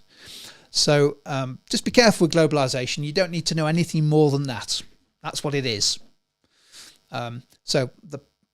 Don't get involved in the economics of globalization like containerization and comparative advantage. Don't need to know any of that kind of stuff. That's all you need to know about globalization, that it's been a support for multinational businesses that want to grow internationally. But more recently, we've seen examples of deglobalization and increasing protectionism compared with open trade. And that's, I think, all you need to know. So hopefully that does it. Millie's asking, could you link that to retrenchment? Absolutely, you could. So don't forget, retrenchment is part of 3.10.4. Let me have a look. Someone's going to tell me it's something different now. Let me start again. It's 3.9.1, assessing a change in scale. So retrenchment is cutting back, reducing the scale of a business. So, for example, exiting an international market. For example, closing a factory. For example, a big process of delayering, restructuring. For example, closing down a brand, selling a business. In other words, reducing the scale of your business. Why would you do that? Well, two reasons. One, to reduce losses. Secondly, to focus the business on the best opportunities. That's why businesses do it. So that's retrenchment. There we go. Yes, I'm almost done, but there are quite a few questions still coming through, so we'll try to deal with those. So what we've done there, apologies for that, we've actually gone through quite a lot of stuff there in the specification in those 10, 16 mark open questions. Hopefully that's been useful, and we've covered quite a lot of revision of key topics as we went. So I'm just thinking the best thing now is to potentially just quickly just remind you of the structure for 16 mark questions before we move on to anything else you'd like to cover. So Louis saying, you haven't gone over structure, Jim. Well, here we are. So for 16 mark open questions, you don't have a lot of time. So you have to be efficient. You will have a case study business that you can refer to, so you should use it. So the suggested structure, and don't forget we've got that 16 mark session on YouTube from last week, which hopefully is useful. Deal with the case study first. Explain how it would be the case for the case study business. Whatever the question is, how it would be the case for the case study business. That's it. Dealt with that. Your counter argument, forget all about the case study business. Move to a completely different industry, completely different example. Argue why it might not be the case in other situations. Deal with that. And then your conclusion is easy. The conclusion is always, in some situations it is. In some situations it isn't. Here's why it depends on. Yeah? That's how you answer the open questions. People are asking, could you start with an argument against? You absolutely could. There is no right or wrong answer to this. But we know from experience that the easiest way to write efficiently and to meet the demands of the question and focus on the question is to deal with the case study business first and explain how it would be the case, because the question tends to be written that in a way that says, look, it is the case for the case study business. So if you remember back to James Fitness, if you've done that case study, it said, should businesses be concerned about competition from low cost operators? The whole case study was about how James Fitness is being beaten by low cost operators. So of course it's the case for that business, therefore deal with it. And then that's half the question answered. You then just deal with other situations where it's not. So that's why I think it's an efficient way of answering it. And hopefully you've seen some examples. Yeah,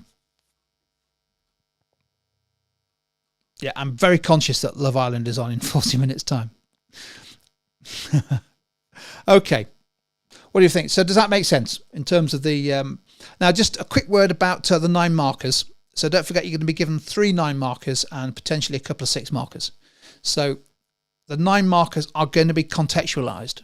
Unlike paper 1, where there's no context, paper 2, it's all about context. So our 9 mark questions have to use the case study. Okay? But it's 9 marks. So no evaluation. So no slice of pie. No pie sentence. So the only question for you really is, for the 9 markers, is how many arguments does the examiner expect you to have? Okay, we're just dealing with 9 markers here. Okay, no evaluation, so don't write any. If it's singular, we write 1 paragraph. If we're being efficient, you can write as many as you like, but you don't need to. 1 paragraph. If it's multiple, if it's plural, you write 2. But every one of those paragraphs needs to follow the pecan approach. I think it's the efficient way. State your point up to the first full stop, and then what follows is contextualize analysis, the analysis of the how and why with some context. That is how you answer the 9 mark questions. There are going to be 3 of them, aren't there? And there are going to be some 6 mark questions potentially in potentially both case study 2 and case study 3, and it's just a mini 9 marker is a 6 mark question. Any questions on pecan, the pecan approach? Can I just say a few words about application?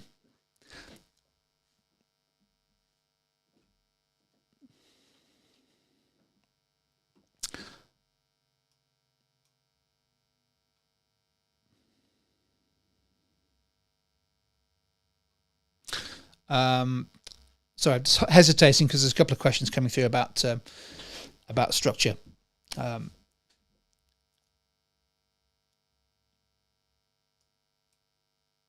Yeah, I'll go over the conclusions. Just a quick word about application this whilst we're at it. So don't forget, this paper 2 is all about application.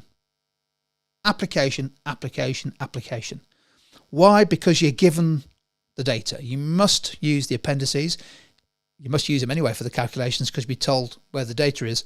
But they give you the reason, they give you the data for a reason. They want you to use it. So just repeating what's in the appendices or using the name of the business on itself isn't application. They're looking for you to interpret the data, to manipulate it, and then to use that information to help support your argument or arguments. So paddles is a way to remember that. It could be that there's some trends that you could point to in the data, maybe a chart. It could be there's something unusual, a standout number, a percentage that looks particularly high or particularly low. It could be you can do a little calculation like a market share calculation, or maybe applying a PED coefficient, or whatever it is, maybe interpreting an inventory control chart like we did last night that manipulates data that you use in your argument. That is also application. It could be you could talk about how the data is maybe limited in some way. For example, you might have some market research data in case study 1. It could be that you think, well, actually, it's a very small sample, or they've asked the wrong people, or it's the wrong type of data, or I'd need to know more.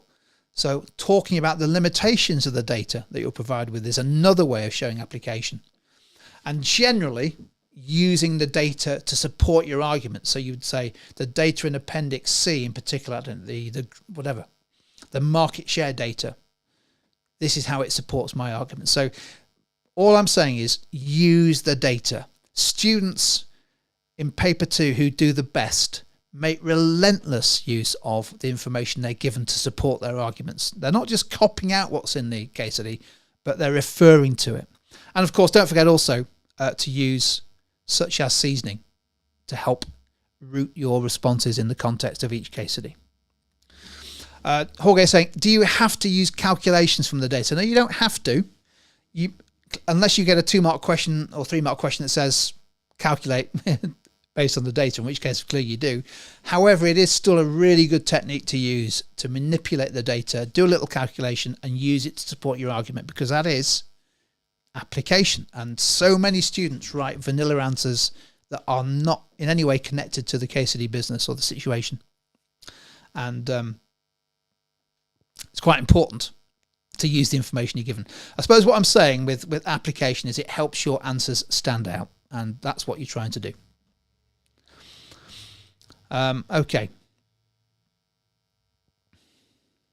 Right. So hopefully that's useful. That was just paddles. Good stuff. Now, what have I got here? Let's just go back to this screen here. I'll try and pick out a few questions as they're coming in.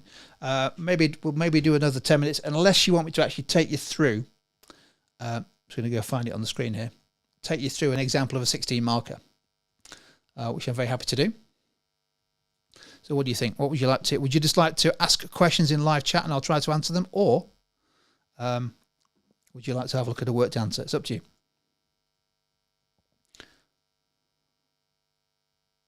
What do we think? Okay, why don't we do a 16 marker, a worked answer on strategic drift and why strategies fail? Why don't we do that? Should we do that? 5 minutes, 10 minutes? What do you think? Does that make sense?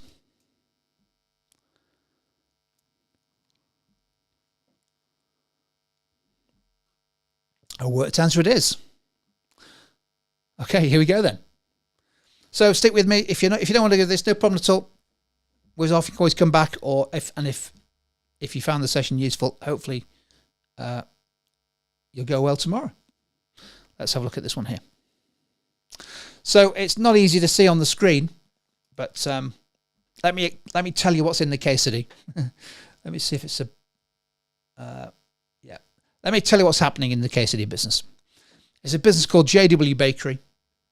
And what's happened with this business is that JW Bakery was the market leader in the sliced bread market, the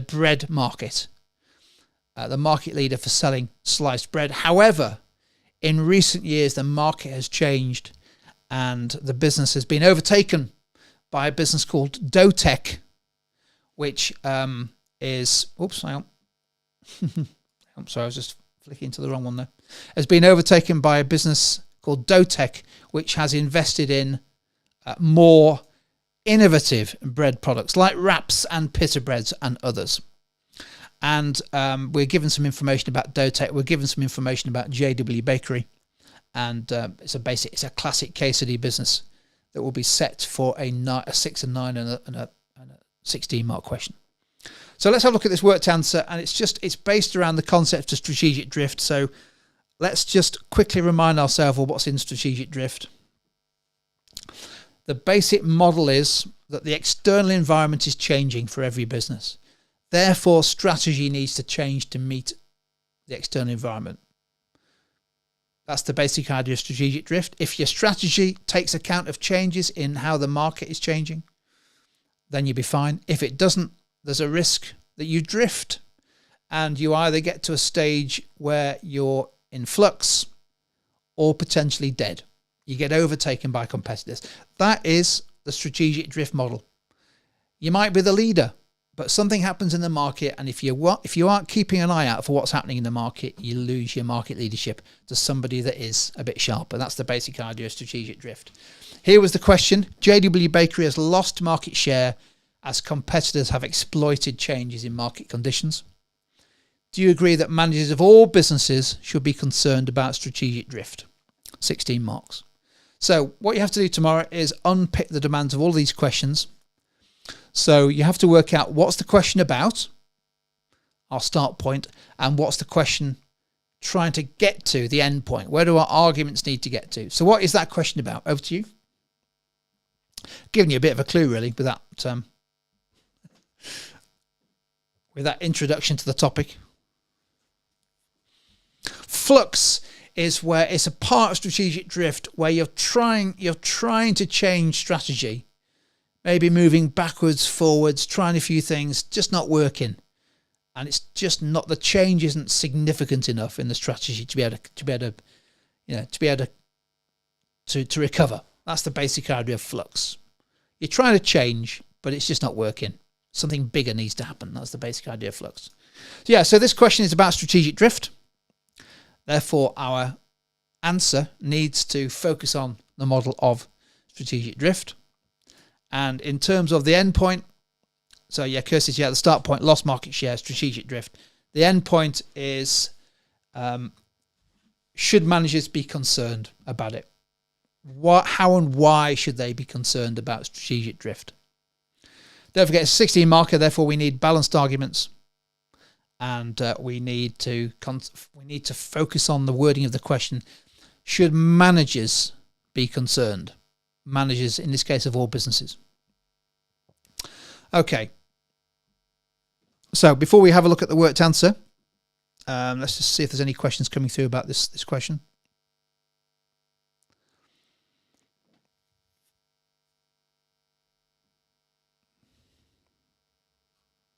Okay, it's good. Right, okay. So, how would you answer it? Well, here's the structure for the 16 mark open questions. We deal with the case study first, in this case JW Bakery, which is lost market share to Dotec. How and why managers at JW Bakery should be concerned about strategic drift. And the reason is because they've lost their market share. They've lost market leadership. They're trying to sell sliced bread. Dotec are selling pita breads, sourdough, wraps, all the kind of stuff that people want now, rather than just your bog standard white sliced bread. How and why JW should be concerned. Then what you do is you flip it to arguments in situations where managers shouldn't be concerned about strategic drift. Why would that be the case? And then we know what the answer is. The answer is always, with these open questions, of course, in some situations they should be concerned. In some situations they shouldn't. That's always the answer, isn't it? We just need to then just refer back to our arguments. So let's just quickly go through a worked example of how this works, and then it will also help us illustrate the pecan and the pecan pie approach to answering questions. So I'm going to stick the answer on the screen and let's have a read through it. I think the efficient way for a 16 market is a 2-argument strategy with a conclusion, nothing more than that. You haven't got time, to be honest with you, to write more than that and write arguments to the right depth and leave enough time for a fully justified conclusion.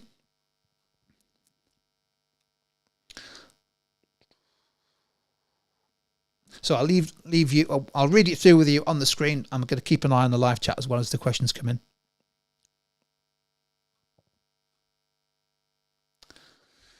So managers at here's our point explained. Managers at JW Bakery should be concerned, always use the words of the question, about strategic drift as the business is increasingly threatened by more efficient and innovative competitors. So I'll just pause there. PE, point explained. By the way, don't write PE, but you can if you want, but it doesn't matter. But anyway, I've just done that for effect. That first full stop is really important.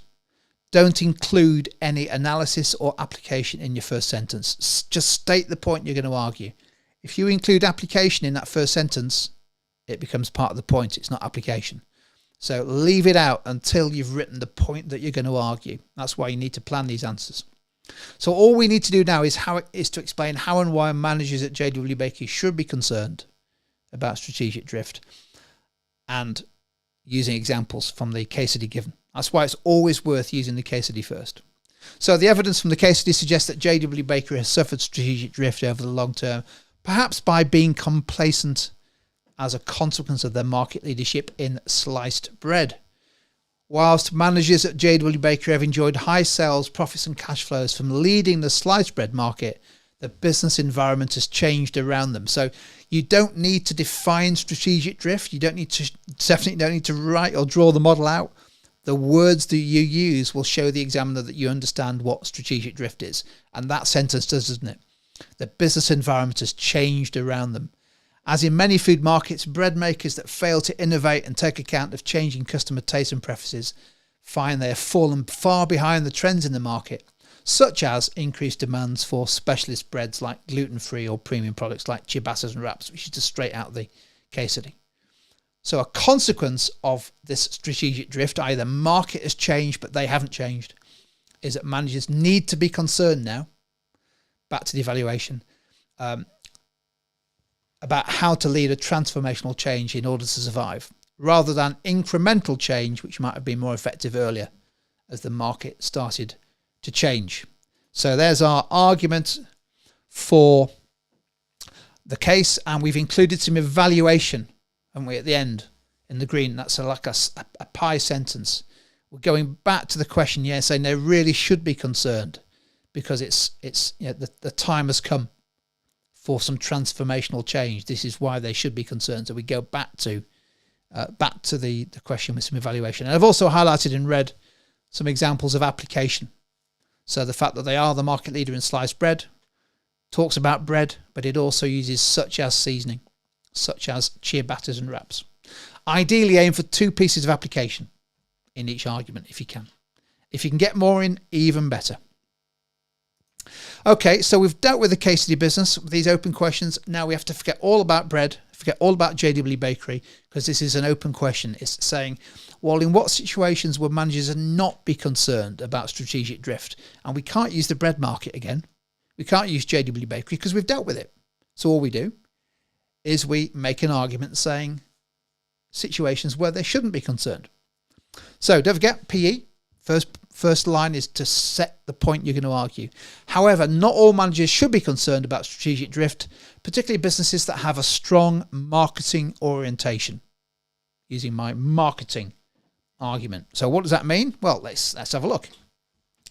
Managers in business that have a strong marketing orientation have less to fear, i.e. shouldn't be concerned, about strategic drift. Indeed, such managers are more likely to see a changing external environment as an opportunity, not a threat. By closely monitoring the external environment for changes in tastes, fashion, technology, such managers, who are always talking about managers, are likely to see how their strategies need to adapt incrementally to stay aligned to the market. So that's basically saying if you are on top of what's happening in your external market, in this case, the having a marketing orientation, that's great news. You're seeing opportunity. You're constantly on top of it. So now we just need some examples. So a good example is consumer electronics. So it's not bread, where the likes of Apple, Samsung and Xiaomi don't just respond to changing market conditions, they often lead the change in the environment through product innovation. Similarly, managers at streaming services such as Netflix and Disney Plus have taken advantage of changes in how we consume media and have forced the likes of ITV and TV channels to make changes to remain competitive. So basing a strategy on marketing orientation is a good way for managers not to be concerned about strategic drift. There we go. It's a well-argued point that says there are some situations managers aren't concerned about strategic drift. Why? Because they're on top of the market. They're on top of the external environment. They see it as a great thing. They lead the change in the environment, not respond to it. And that's an example of a pecan pie paragraph. We've dealt with JW Bakery. We've dealt with other situations. All we need is a conclusion.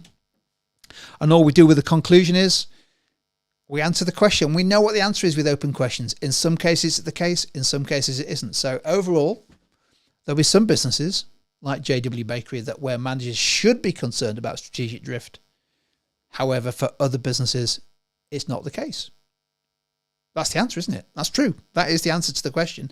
Now we need to justify it. Well, as argued above, the main factor that seems to determine whether managers should be concerned or not is the attitude to this changing external environment. So as we've seen with the bakery, complacency from market leadership can actually lead to lots of concern because they and also other examples like Nokia and Kodak and Blockbuster, they get overtaken by changes in the external environment. However, managers in market-orientated businesses such as Gymshark and Alpro don't have anything to worry about because their product innovation is keeping them on top of changes. Now, I just want to highlight a couple of things. One is that's as long a conclusion as you need, but also try to bring in some more application into your conclusion if you can, but no new points. So we don't need new arguments because we've already argued the case for and against. But if you can, into your conclusion, add some value in your conclusion by bringing in a little bit more application. And that's what we've done. So what do you think to that? I mean, that is I've had it marked. It is a 16 out of 16 response to that question, and it answers the question. But it's really about being focused on the question, dealing with the case study first, leaving it, coming up with other situations, leaving those, and then just adding a little bit of value in your conclusion. So there we go. That's a structure for a 16 marker. You'll have 2 of those tomorrow. One of them, the other 16 marker, I think is going to be a decision question. Should they decide to do it or not? Well, it's the same structure. An argument for why they should do it, an argument why they shouldn't, and then a conclusion that says whether or not they think you should do it and why. That's all you need to do for that. Avnor saying, I thought evaluation is opposing the point you've stated. Not really. No, it can be, but that's a counter argument, isn't it? So, and that argument would need to be evaluated. So it's not really, no, evaluation is really just reflecting on the evaluation hook and going back to it and saying, should they, in what situation should they be concerned and why they should be concerned and how concerned they should be. And it could be, it depends, that concern depends on something. That will be evaluation. But a counter argument is a counter argument, I would say. Anyway, what do we think? That's an example of a 16 marker. So I'm conscious of time, team business. So hopefully that was useful. 9 markers. It's the same structure. Point explained, contextualized analysis, but no evaluation. So no conclusion because there's no marks for evaluation. Right, let's just deal with a few more questions as they come in, and hopefully we can maybe leave in about 5 minutes, other than, of course, to wish you luck. Apologies, I've not been able to go through everything tonight. It might just be worth me just mentioning the things that I would focus on if I had half an hour to an hour of revision left, or maybe first thing in the morning. It's not meant to be a question prediction. But these are the things that I've been spending a lot of time thinking about and writing these sessions and these questions. You should be on top of your motivational theorists and financial and non-financial. You should definitely be on top of PED and YED, because I think absolutely nailed on to be in there somewhere. Calculations wise, I just have a feeling about inventory control charts. I don't know why, but I know that something around matching supply and demand is going to be in there. And it could be inventory control, it could be outsourcing, it could be part-time temporary workers, it could be some combination of the two of them. But I would just spend a few minutes on inventory control charts just to be on the safe side, because I think that's an area that's not been widely examined, and it's a possible sort of interpretation. It could be a calculation as well as using the inventory control chart. So we did that little example yesterday on garden rooms, which it might be worth having a look at. We did a 316 markers last week on YouTube, where we looked at outsourcing as included in that as one of the 16 markers. So worth having a look at that. I'd also be really going to town on the corporate governance bit, the divorce between ownership and control,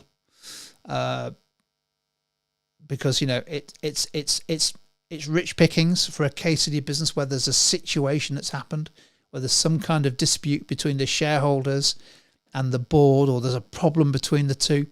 So just maybe spend 5 minutes on corporate governance, divorce between ownership and control. I think that would be worthwhile. And then clearly the whole piece around marketing. So the extended marketing mix. Clearly marketing maths, which we did yesterday, market share, market growth, PED and YED we've covered, branding. There's only 2 pricing strategies you need to know about: penetration pricing and price skimming. So just quickly cover those. But just give yourself half an hour on the marketing mix, including the extended marketing mix, so physical, people and process, and then I think you'll be in good shape for that. And then I think you're probably going to be in good shape, aren't you? Because at the end of the day, they can only give you a case study, and the answers are in the case study. So it's not like a multiple choice question where you actually have to know what the answer is, or a 25 mark question where it could be a topic that you don't know a lot about and you have to write for 25 marks. The most you're going to have to ask is 16 marks. And the first half of the 16 marks is going to be about the case study business. So what do we think? Any questions before we finish? I'll just stick this on here in case there are some questions that come through.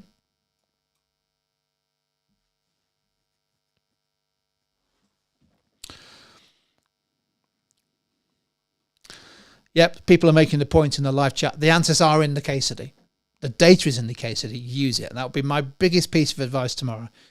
Just relentlessly use the data and the information in the case study to help season your responses. If you do that, you'll be surprised at how well you do. You may not be surprised at how well you do, but you will, because a lot of students completely ignore the case studies and they wonder why they don't get strong rewards for application.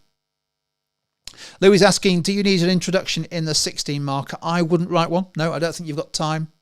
I would get straight into your first argument, your argument for either the argument in support of the decision or in an open question why it would be the case for the case study business. I wouldn't write an introduction. I don't think you've got time. You don't need to. A lot of people asking, do I think a particular topic will be in the paper? I've no idea. For example, this one coming in saying, do you think inflation and exchange rates will be in the paper? Well, I don't know. I know that something from that section of the spec is going to be in there, but it could be exchange rates, it could be economic growth, it could be open trade, it could be protectionism, couldn't it? So we don't know. But just make sure you're on top of all of those simple things. 3.8.1, somebody's asking me to have a quick look at. To be honest with you, I'm not going to, because it's Ansof's matrix and everyone knows Ansof's matrix. So if it's all right with you, I might just give a skip on Ansof's matrix. What's marketing orientation? Marketing orientation is businesses that base their business around a detailed understanding of customer needs and wants and respond to customer needs and wants, rather than what's known as a product orientation, which is we decide what we're going to make and hopefully customers like it. So it's businesses that are very close to the market and how it's changing. And typically marketing orientated businesses often find that their strategy is more relevant. What have we got here?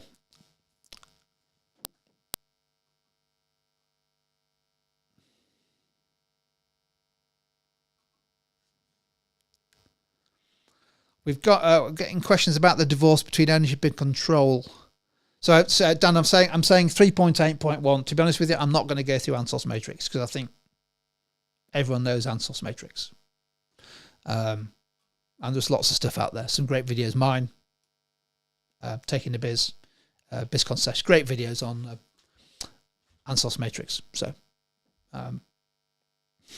if it's all right, I won't do it. Good question from Atek. Should you read the case study first or the questions first? To be honest with you, I'd be tempted to read the questions first, then go read the case study, because if you've read the questions first, you're in better shape to think about the context in which you need to be reading the case study. That's not to say I wouldn't read the case study at least twice, because I would, but I'd start with the questions, because then you know what you're looking for, don't you? But it's up to you, as long as you leave enough time to read the case studies. Good question from Demi here. Shouldn't I consistently talk about all businesses throughout the 16 markers? No, I wouldn't. No, I think that's the danger. You can if you wish. There's no right or wrong answer to this, but the efficient structure is to deal with the all businesses part in the counter argument and leave that apart. Deal with the case study first. Then you're free to use what other business situations you wish as your counter argument, and you don't need to worry about referring to them throughout your answer. So I wouldn't, but you can if you wish. It's just as easy to get 16 marks, but I just think it's easier, more efficient, and better for the examiner. Will saying, should we use the AGM method for the conclusion? Yeah, you can if you want. Yeah, you can. AGM works, the 5 Ws work. There are lots of different ways of concluding. The main thing is with evaluation, you answer the question, you use the evaluation hook, you justify why. So in the case of the decision, 16-mark decision question, why you think the data and the situation supports that decision. And then once you've answered the question and you've justified it, then you're into the counterbalance. It depends on recognising the alternative, and then all good, isn't it? You've met the demands of the 16-mark question. What have we got here? Josh was asking, do we need to know ratios to help answer this from data? Well, you might be asked to calculate a ratio, though don't forget there are no financial ratios in paper 2. Finance isn't part of the spec for this paper, for this advanced information. But there are other ratios that you could calculate. So it's up to you, really. It's up to you to decide if you want to do a calculation. A percentage change is as good as a ratio. You can use those to support your answers. It's you'll either be asked to calculate something specifically, and you could still use that, or you could, if you wish, you could calculate something and then use it to support your answers. So hopefully that helps. Don's asking, what calculations do we need to know? Well, don't forget there are some calculations which are potentially examinable. I'll just go get them on the screen for you. And others that aren't. So therefore, don't worry about the ones that aren't this time round in paper 2. So let's stick it on screen. So Don's question there. So we know that you will be asked to do percentages and percentage changes. And we know that you will be asked to interpret a range of standard graphical forms. And so, for example, that could include inventory control charts, couldn't it? And we know that you will be asked to interpret values of PED and YED. Okay, that's it. So there's no index numbers, there's no calculation of costs, no calculation of profit, no calculation of ratios, no averages, no fractions, no investment appraisal. So quite limited in terms of the calculation. So I would highly recommend, if you've not already done it, just to watch that calculations blast, maybe bits of it that we did last night. Well, what else have we got here?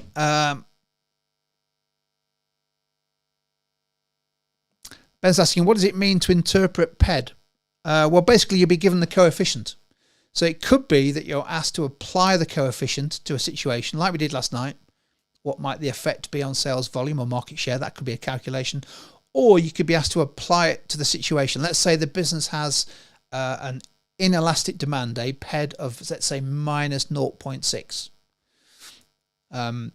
In which case, you might then be able to say, well, it's got inelastic demand, therefore it can increase price, and increase quantity demanded would fall, but not by as much as the increase in price. Therefore, sales revenue might increase, or vice versa. So that's what we mean by interpreting the coefficient.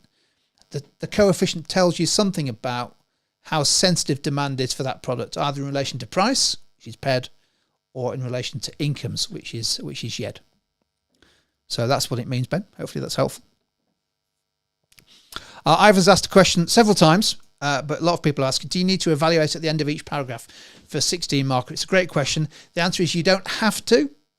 Evaluation at the end is fine. However, the examiners have said that students that often perform best in evaluation questions evaluate as they go. So the basic idea of including an evaluation sentence at the end of your point is not a bad idea to pick off the low-hanging fruit, the early evaluation marks. But you don't have to if you don't want to.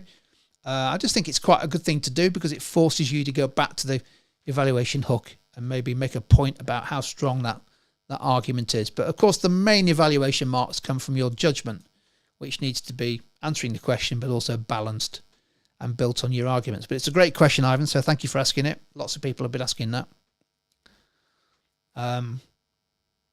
Demi's asking, the 9 markers, how do you know which questions only need one argument? Well, the answer is it's in the singularity or plurality of the question. That sounds like a really silly thing to say. What it means is, if the requirement is singular, if it says analyze a consequence of, you only need one argument to meet the demands of the question. You can write as many as you want, but you can get full marks with one. But if it said analyze the consequences of, consequences is plural, therefore you need at least 2.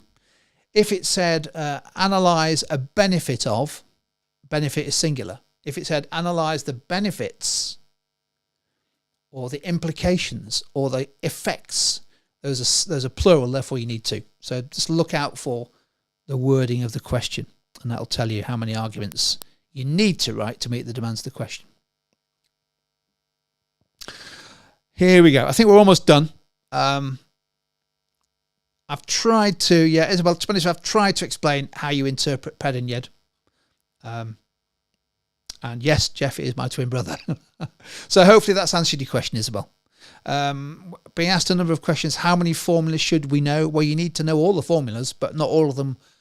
In fact, many of them aren't applicable on paper 2 tomorrow, aren't they? Because there's no ratios, no financial ratios, for example. There's no investment appraisal at all in any 3 papers. So not many formulas needed for tomorrow, to be honest with you. More about interpreting data, which is why I think things like inventory control charts could be something that the examiner might throw in there. What do you think? Maybe one more. We're approaching Love Island time, which is definitely for me a time to leave and go put our feet up. So, Tobin's asking, how important is inventory control charts? Well, I don't know, but it's examinable and it's in part of the specification that feels like it's going to be in there somewhere around matching supply with demand. So it could be a question about outsourcing.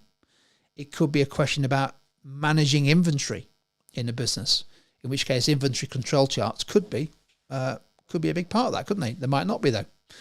We don't know, but all I'm saying is that's the reason why we included that in our calculation series yesterday.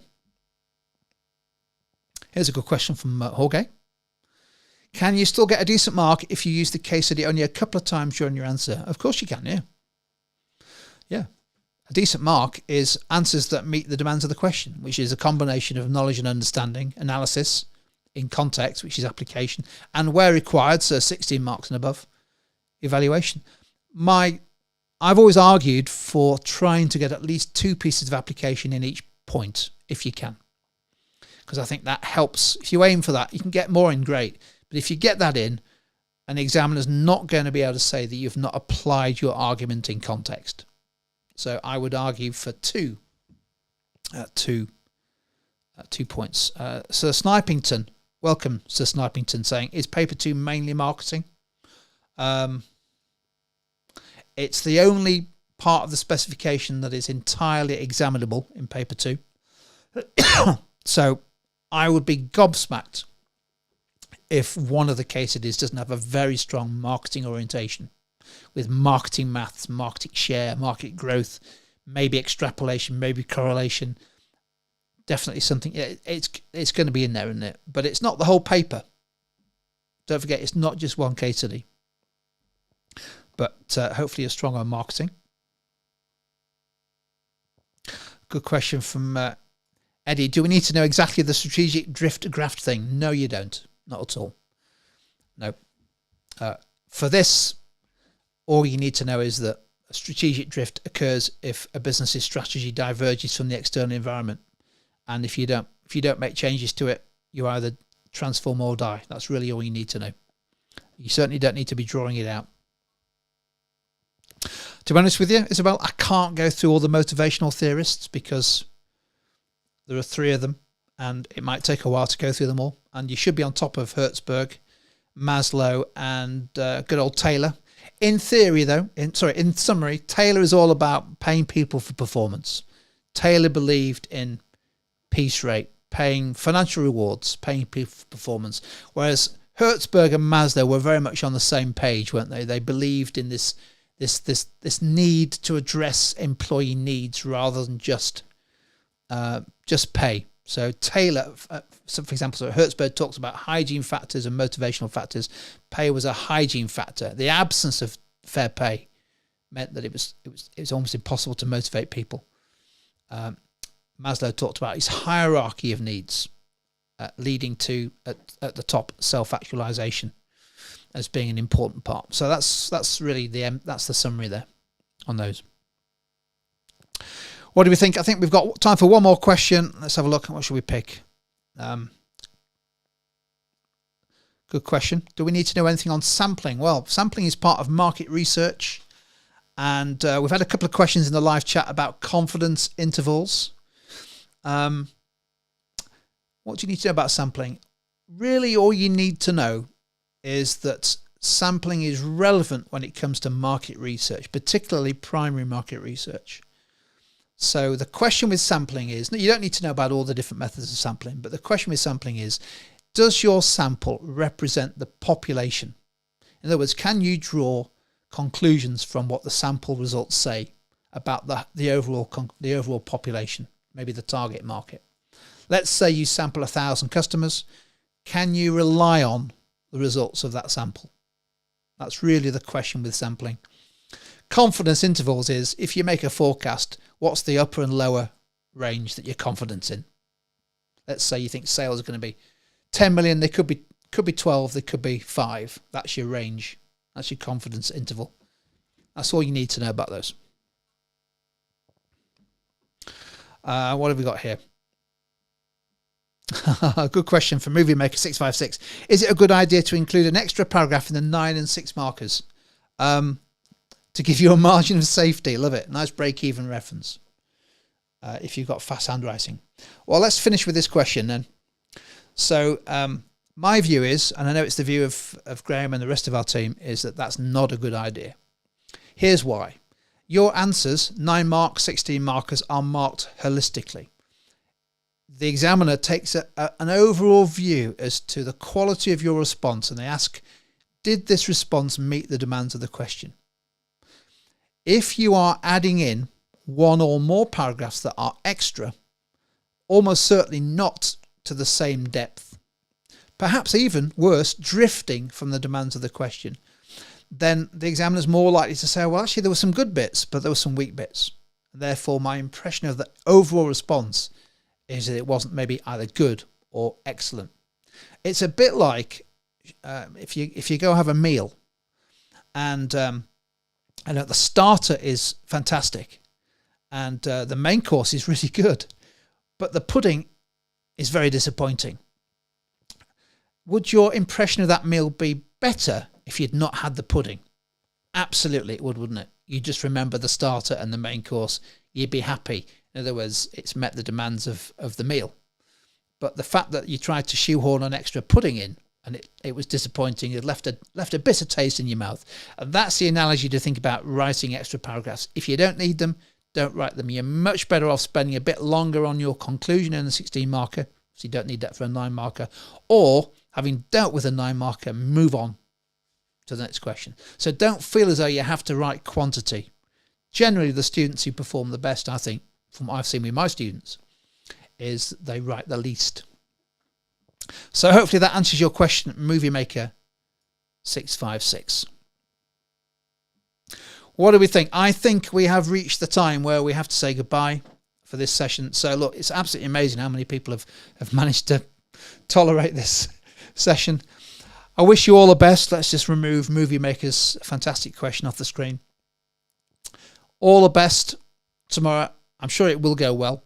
And from what I've seen in the live chat, once the initial spam merchants disappeared, we've had lots of great contributions in the live chat. So I'm confident that you're on top of all the content that could feature tomorrow. Main thing now is just to rest up, go in there, think to yourself, application, application, application. Have a go at all the calculations, show your workings, don't spend too long on them. Make sure you work hard on those 9 and 16 markers. The information is, the answers are given to you in the case study, so you'll be absolutely fine. And look, once we've got paper 2 out of the way, then we'll have a much better idea as to what's going to be in paper 3, and we'll just have another 2 hours available business to do before it's all finished. So we'll be keeping our fingers crossed for you tomorrow. We'll be thinking of you and wishing you all the best, and all your colleagues and your classmates, maybe you've not been part of these live streams. There we go. Wish you all the best. And I know I speak on behalf of Graham and Vanessa and Mike and all the rest of the team, Kat and Susan, who've been part of our Grade Booster program. Wish you all the best tomorrow, and hope it goes well. If you've enjoyed it, if you found it useful, if you're still with me, give it a like with a thumbs up. Don't forget to subscribe to the channel so you'll be alerted when we get our paper 3 sessions lined up. But for now, all the best tomorrow. Go well.